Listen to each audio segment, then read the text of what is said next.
ब्रादरान मिल्लत इस्लामी अस्सलामु अलैकुम व रहमतुल्लाहि व बरकातुहू।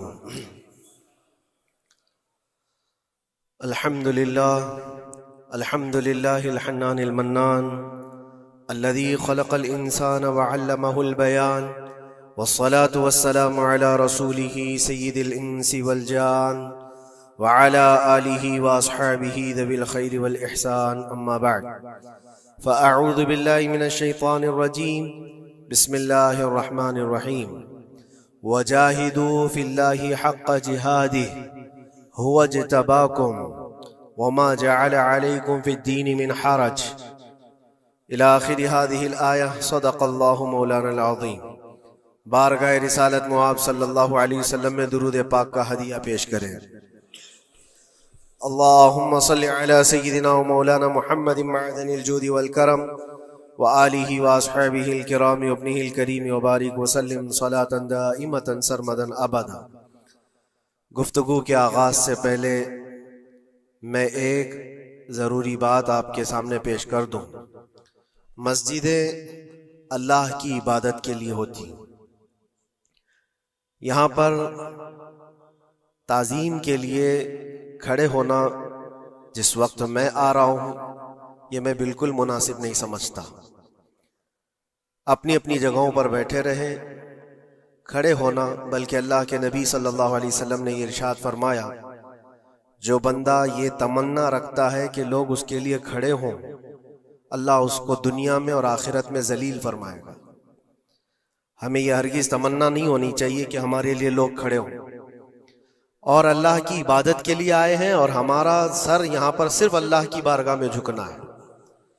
और यहाँ पर अल्लाहु अकबर जब कहा जाता है, अल्लाह सबसे बड़ा है, फिर किसी की तरफ तवज्जो ना हो। बाहर ताज़ीम व तकरीम, इज्जत व वक़ार सब अपनी जगह पर, यह अल्लाह का घर है और खालिस अल्लाह की इबादत। बहरहाल दुरूद पाक पढ़ लें।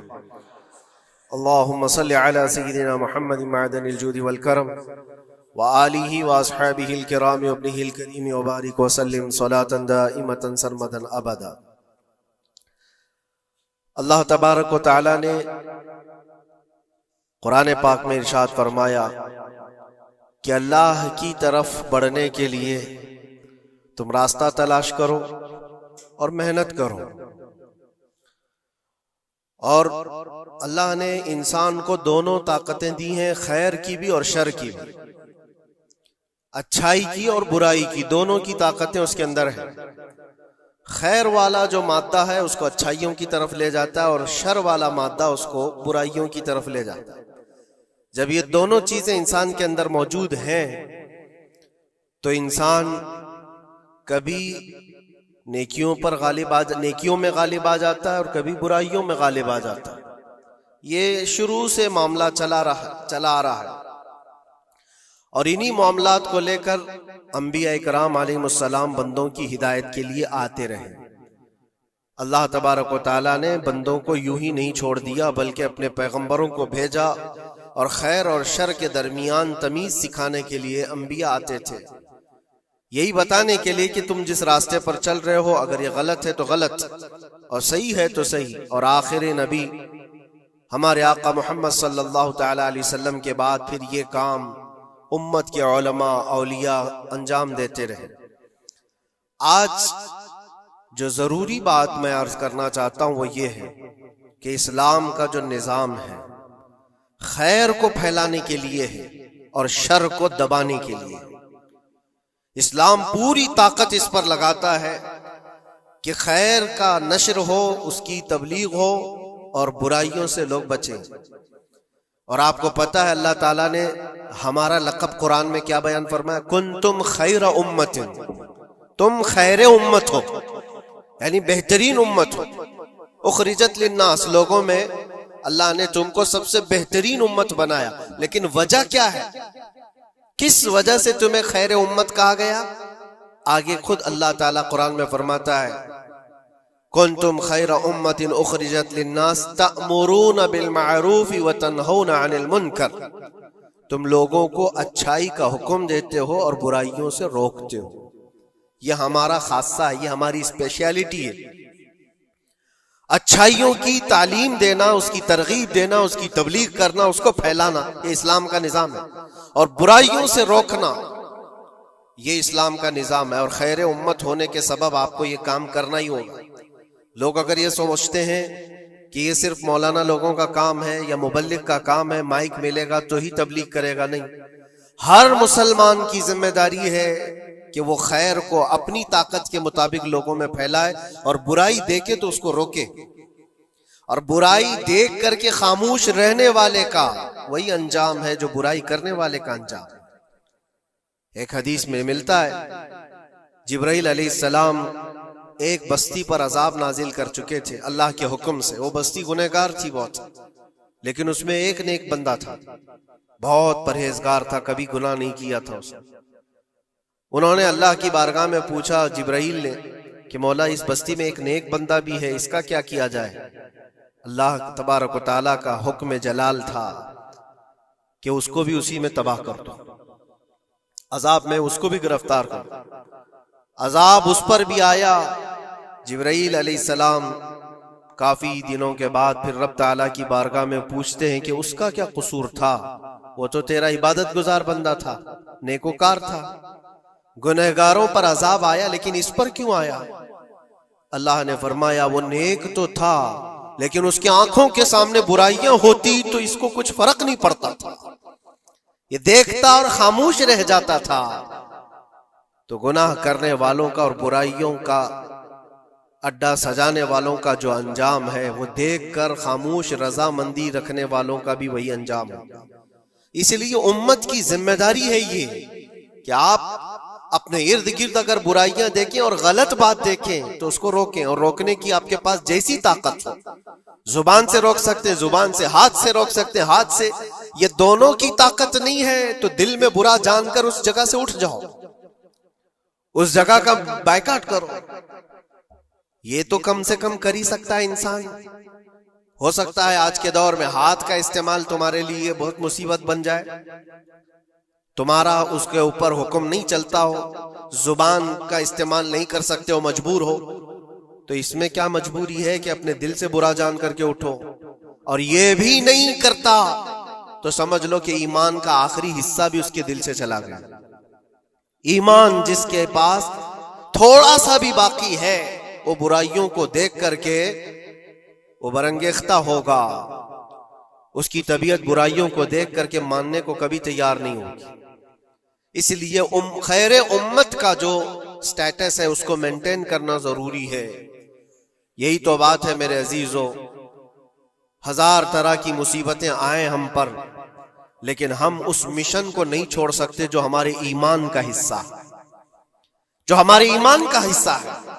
हमें जो बुराई नजर आएगी उस पर बोलना हम पर वाजिब है, और उस पर भी खामोश और मसलहत की और हिकमत की बात करके उसके बहाने से गोशा नशीन हो जाना, ये उम्मत की जिम्मेदारी नहीं है।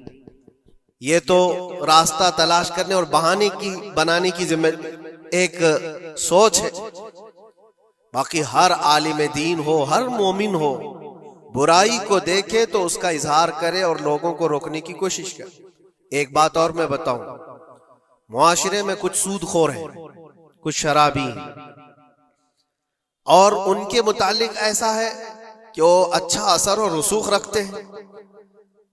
हमारे इलाके में एक मर्तबा ऐसा हुआ था कि मुझे एक जगह तकरीर के लिए बुलाया गया और कहा गया पहले ही से कि यहाँ पर सूद का कारोबार ज्यादा चलता है, आप इस पर बराए करम कुछ न बोलें, क्योंकि हमारे मोहल्ले के बड़े बड़े जिम्मेदार लोग जो हैं वो सब इस कारोबार में मसरूफ हैं।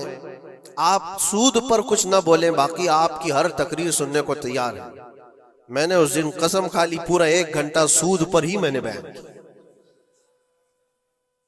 नहीं बुलाना इसके बाद ना बुलाओ, लेकिन हम समझौता इस बात पर नहीं करते कि तुम्हारी तबीयत देख करके बात करें, हम रसूलुल्लाह की शरीयत देख कर बात करें।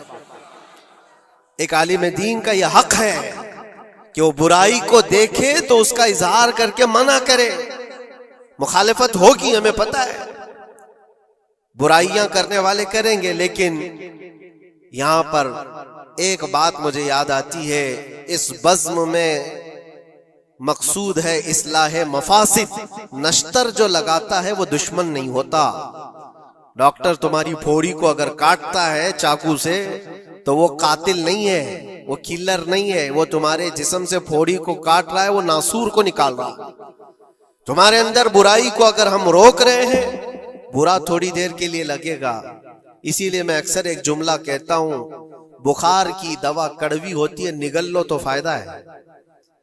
जाहिर सी बात है तुम्हारे अंदर कुछ बुराइयां हैं, अगर हमने उसको कहा, उंगली रखी, तो हो सकता है आप हमको उलमा की फहरिस्त से ही हटा देंगे, कहेंगे ये मौलाना ही नहीं है, ये आलिम ही नहीं है, क्योंकि तबीयत जल्दी किसी को एक्सेप्ट नहीं करती।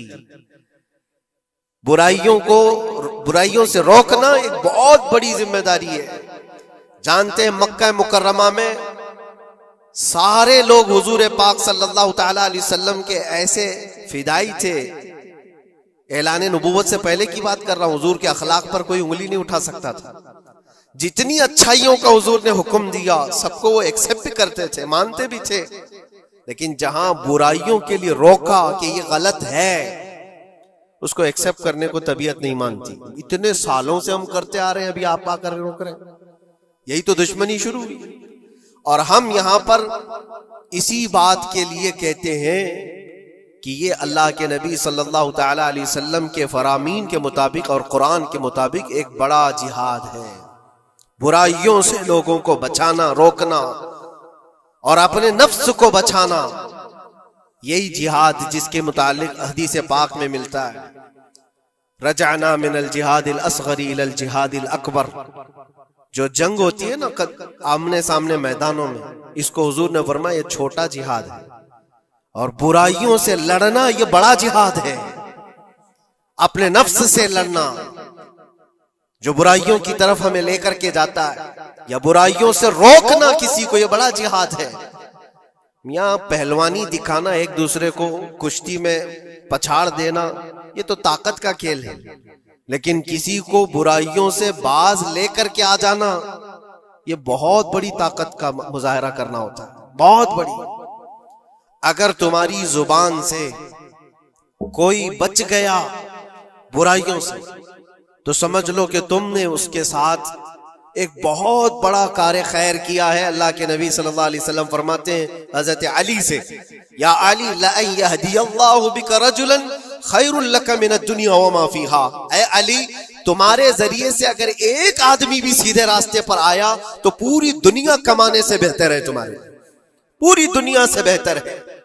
एक आदमी अगर सीधे रास्ते पर आ गया, तो इस्लाम का पूरा निजाम ये है, खैर की तरफ लोगों को बुलाना और शर से लोगों को रोकना। और ये जिम्मेदारी अगर कौम भूलती चली जाएगी तो ये कयामत की निशानियों में से ये भी है। हुजूर पाक सल्लल्लाहु तआला अलैहि वसल्लम ने इरशाद फरमाया, लोग अच्छाइयों का हुक्म देना छोड़ चुके होंगे, बुराइयों से रोकना बंद कर चुके होंगे, हत्ता कि इनके आंखों के सामने रास्तों पर जिना ऐसे होगा जैसे गधे जोड़ा खाते हैं, जानवर जिना करते हैं, इस तरह से इंसान इनके आंखों के सामने किया करेंगे और ये कुछ नहीं कहेंगे। ये तबीयत आती जाएगी तो ये कयामत की निशानियों में से। आज यही हालात तो है। लोग ये कहते हैं कि उनका मसला उनके साथ, हम क्या कहें उनके लिए। नहीं मेरे अजीज, मैं जो बात कह रहा था वो बीच में रुक गई। मुआशरे में कभी सूदखोर होते, शराबी होते, बहुत सारे हैं, और गलत कामों में वो मुलविस है। क्या चीज है उनको तौबा करने पर, वो वापस आने पर मजबूर नहीं कर रही है? कौन सी चीज है जो उनको उनके गुनाह पर बढ़ावा दे रही है? क्या चीज है? कभी आपने सोचा? वो चीज यही है हम सब की। मुआशरे में अगर वो गलत था तो हमने उसके साथ दोस्ती वैसी ही बनाई रखी जैसे पहले थी। उसको एहसास होने ही नहीं दिया कि तूने गलत किया है या गलत कर रहा है। उसका मिलना जुलना, उठना बैठना सब अच्छे लोगों के साथ वैसे ही चल रहा है। इमाम साहब भी मिल रहे हैं, उसको सारा रिस्पेक्ट वैसे ही मिल रहा है, तो वो यही समझता है मैं जो कुछ कर रहा हूं अच्छा कर रहा हूं। और अगर कौम की तमाम जिम्मेदार लोगों ने एक बात ये तय किया कि तू ये गलत कामों में है, हम आज से तेरे साथ कोई ताल्लुक नहीं रखेंगे, कभी तेरे साथ किसी दावत में ना आएंगे ना बुलाएंगे। इससे होता क्या है? लोगों को ऐसा लगता है कि हम बाइकआउट का कोई मिशन चला रहे, नहीं, इससे उसको एहसास होता है कि मैं मजलिस में बैठने के लायक नहीं हूं, मैं तौबा कर लूं ताकि बैठने के लायक बन सकूं, इन बुराइयों से बाज आ जाऊं। और तुम्हारे मिलन जुलन की वजह से ये सारे आज लोग पहले छुप करके करते थे, आज ओपनली ये सारे काम करने लगे। लोग जो है पहले डरते थे कि कौम में लोगों को पता चल जाए मेरा धंधा क्या है तो पता नहीं मेरे साथ लोग कैसा सुलूक करेंगे। आज वो निडर है, शेर है, कुछ नहीं होता। आज लोग जिसके पास पैसा ज्यादा है उसकी इज्जत करते हैं, उसके साथ सांठ गांठ वैसी ही होती है, सब अच्छे लोग भी उसके यहाँ आते हैं जाते हैं, सब होता है। अजीजा ने गिरामी वकार, बुराइयों से रोकने का निजाम जो हमारा खत्म होता जा रहा है, ये कयामत की बड़ी निशानियों में से। आज आपकी और हमारी जिम्मेदारी इतनी तो है कि उन महफिलों से अपने आप को दूर कर लो जहां ये सारे काम हो रहे हैं। गलत जो भी है उसको तुम्हारा दिमाग खुद ही पहचानता है गलत क्या है। अल्लाह ताला ने इतनी हिदायत हर बंदे को अता की, हर बंदे को। अल्लाह ने कुरान में फरमाया, अलम नजअल लहू ऐनैन व लिसानन व शफतैन व हदैनाहुन नजदैन, हमने दो चीजें ऐसी नहीं दी हैं तुम्हें जो खैर और शर को पहचानती हैं। हर इंसान, आपको किसी ने बताया नहीं कि आग गर्म होती है, बचपन से बताया नहीं जाता है। इंसान अपनी खुद तजुर्बात से या देख देख करके समझता है, वो आग में हाथ डालता नहीं है। क्या उसकी कोई ट्रेनिंग दी गई है बचपन से कि आग में हाथ डालना नहीं चाहिए? तुम्हारी तबीयत ने खुद ही फैसला किया है कि ये जलाती है चीज, ये गर्म है, ये नुकसानदेह है। तो ये हिदायत अल्लाह ने हर बंदे को अता की है। क्या आपने अपने बच्चों को या आपको किसी ने बचपन से सिखाया है कि जो गंदगी है, जो गलाजत है, पखाना हो, गोबर हो, ये नहीं खाया जाता? ये चीजें सिखाई नहीं जाती। इंसान की तबीयत में है कि उसको एक्सेप्ट नहीं करती तबीयत, दिमाग खुद ही कहता है ये गंदी है, ये बुरी है। तो इतनी हिदायत तो अल्लाह की तरफ से है खैर और शर को पहचानने की।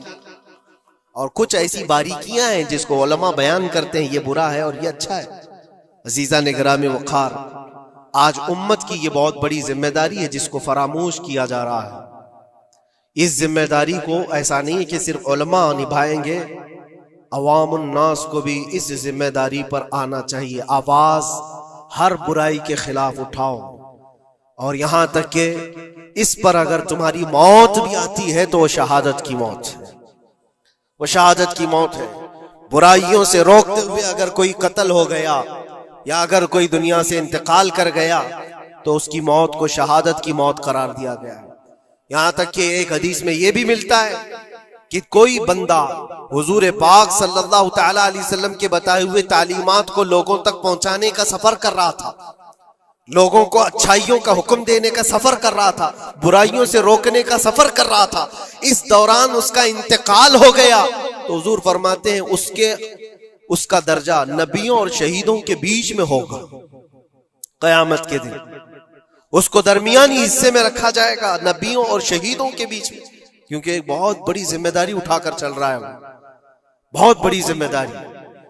अब ये जरूरी नहीं आज मुझे ये माइक मिला या कोई बहुत बड़ा प्लेटफॉर्म मिला जो मुझे लोग सुन रहे हैं, हमारी जिम्मेदारी बड़ी है।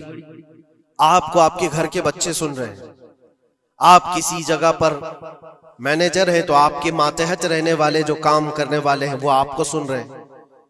कुल्लुकुम मसऊलुन अन रिअयतिही, ये हदीस पाक में, तुम में से हर कोई जिम्मेदार है अपने मातहत रहने वालों का, तो उनको रोकना तुम्हारी जिम्मेदारी है। अगर पूरी दुनिया को नहीं रोक सकते, पूरे मोहल्ले को नहीं रोक सकते, अपने मातहत रहने वालों को तो रोक सकते हो। अपनी औलाद को, अपने आसपास वालों को जो तुम्हारी बात एक्सेप्ट कर सकते हैं उनको तो रोको, उनको बुराइयों से रोकना ही तुम्हारी जिम्मेदारी है। मुआशरे का निजाम जो आज डिसबैलेंस है उसकी एक बड़ी वजह यह है कि हमने इस जिम्मेदारी को छोड़ दिया है। होता क्या है मैं आपको बताऊं, कुछ घरों से हमें ये शिकायत मिली, बच्चे ऐसे हो गए वैसे हो गए, माँ को उल्टा कह रहे हैं, बाप को गालियां दे रहे हैं, आज ये अपनी मर्जी की चला रहे हैं, फला है वो है। कब तुम्हें ये होश आ रहा है? जब वो 20-25 साल के हो गए, 20-25 साल से तुम सिर्फ और सिर्फ उनको वॉच करते रहे, देखते रहे, और जब बिगाड़ आ गई तब आपको ख्याल आया कि ये बिगड़े हुए हैं। ऐसा है मेरे अजीजों, आपने अपनी जिम्मेदारी का एहसास करना है उस वक्त से जब बच्चा होश के आंख खोल रहा है, और हर जमाने में उसके साथ आप अच्छाई का हुक्म देना और बुराई से रोकना, ये इंतजाम करते रहो। ये मत सोचो मेरा बच्चा बहुत अच्छा है, कभी आंख उठा करके नहीं देखता किसी, तो अच्छा है, लेकिन उसको अच्छे को भी नसीहत की जरूरत है। इंसान की तबीयत है। मैं आपको बताऊं, इस कायनात में सबसे अच्छे लोग कौन थे? सबसे अच्छे वो रसूलुल्लाह के सहाबा, उनसे अच्छे कोई है? और ये मिलता है, बुजुर्गों ने फरमाया क़यामत तक जो सबसे अच्छे पैदा होने वाले थे, अल्लाह ने उनको चुन करके रसूलुल्लाह का सहाबी बनाया। सबसे अच्छे लोग थे वो, सबसे अच्छे। लेकिन उन सबसे अच्छे लोगों को भी रसूल पाक सल्लल्लाहु अलैहि वसल्लम 8 दिन से ज्यादा गैप नहीं देते थे, उनको नसीहत करते रहते थे। जो दुनिया के सबसे अच्छे लोग हैं उनको नसीहत की जरूरत है, तो इस बिगड़े हुए दौर में हम सबको कितनी जरूरत है। वो सिर्फ आपको नहीं, मुझे भी जरूरत है। हम भी ढूंढने के लिए निकलते हैं किसी मशाइख के पास, बैठे वहां पर उनकी नसीहतें हमारे दिल पर असर करें। अज़ीज़ान गिरामी वक़ार, इस जिम्मेदारी से आप कभी अपने आप को सुबुकदोश मत करना, 8 दिन के लिए भी नहीं। अपने मातहत जो है कोई ना कोई चीजें उनको अच्छाइयों का हुक्म देते रहे। इसका असर ये होगा कि अल्लाह की बारगाह में कल आपकी पकड़ नहीं होगी, आपने अपनी जिम्मेदारी पूरी की। वरना क़यामत के दिन ये तुम्हारे नीचे रहने वाले खुद तुम्हारे खिलाफ मुकदमा करेंगे।